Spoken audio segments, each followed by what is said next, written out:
update. Sa ating mga balita, 6.5 milyon na mga deboto lumahok sa Traslasyon 2024 na tumagal ng 15 oras. Driver ng pangunahing suspect sa Camilon case sumuko sa otoridad.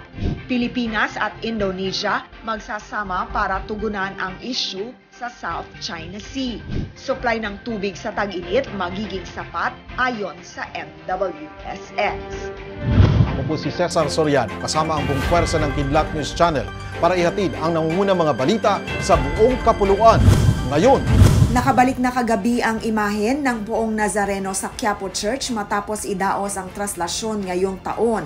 Bandang 7:45 ng gabi ng January 9 nang makarating sa simbahan ng itim na Nazareno na ipinarada sa mga kalsada ng Maynila ng 15 oras. Isang misa rin ang isinagawa sa Quiapo Church matapos ang pagbabalik ng Poong Nazareno sa simbahan. Ayon sa mga otoridad, mahigit na 6.5 milyon na mga deboto ang dumalo sa pagbabalik ng taunang traslasyon na nagsimula sa Quirino Grandstand alas 5 ng umaga. Tinatayang umabot sa 1.4 milyon na mga tao ang nagtipon-tipon sa bisinidad ng Quiapo Church mula alas 12 ng madaling araw hanggang alas 6 ng gabi.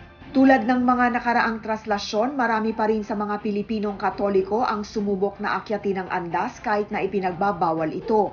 Bahagyang nabalahaw din ang andas matapos maputol ang isang lubid na ginagamit sa paghila ng imahen. Matapos ang prosesyon ay nagkalat din sa ruta ng andas ang mga basura sa kabila ng panawagan ng environmental groups at church officials na panatilihing garbage-free ang traslasyon. Agad naman itong nilinis ng mga kawani ng MMDA at Manila City LGU. Sa kabila nito, inilahad ng PNP na maituturing ang Traslasyon 2024 na pinakamapayapang pagdiriwang ng pista ng Poong Nazareno. Ito ang unang pagkakataong idinaos ang tradisyonal na prosesyon matapos ang 3 taong kanselasyon dahil sa pandemya. Sumuko sa mga otoridad ang driver ni Police Major Alang De Castro na major suspect sa pagkawala ng tubong Batangas na beauty queen na si Catherine Camilon. Bandang 11:59 a.m. nang magpakita si Jeffrey Ariola magpantay sa Balayan Municipal Police Station, Batangas para isuko ang kanyang sarili sa isang preventive custody. Ang pagsuko ng suspect ay resulta ng kanyang pagkakasangkot sa kasong kidnapping and illegal detention kay Camilon.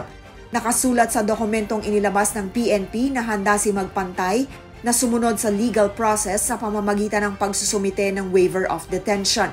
Samantala, hindi pa rin sumipot sa ikalawang preliminary investigation ang pangunahing suspect na si De Castro dahil nilalagnat umano ito. Sa halip, ang abogado nito ang dumating sa korte para magsumite ng counter affidavit na pirmado ni Castro.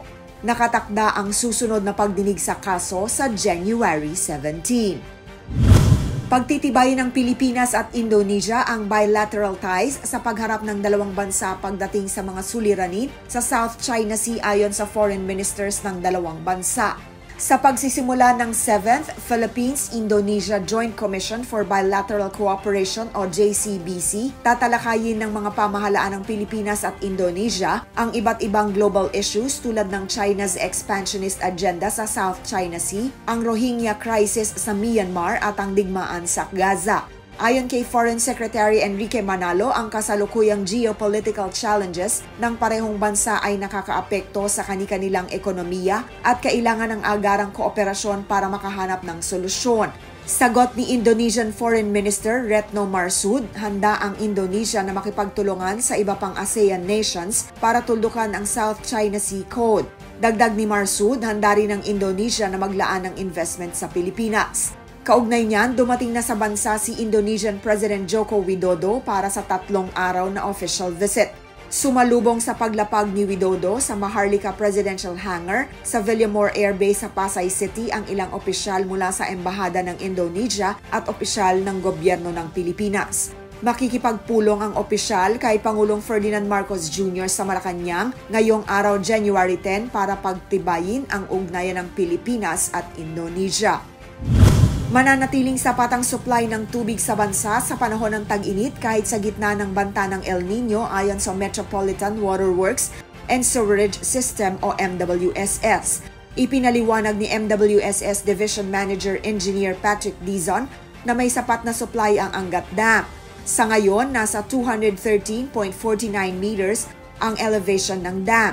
Higit na mataas sa target normal water elevation na 212 meters. Gayunpaman, aminado si Dizon na makararanas pa rin ang publiko ng water interruptions sa buong taon. Ngunit hindi kakulangan sa supply ng tubig ang magiging dahilan nito.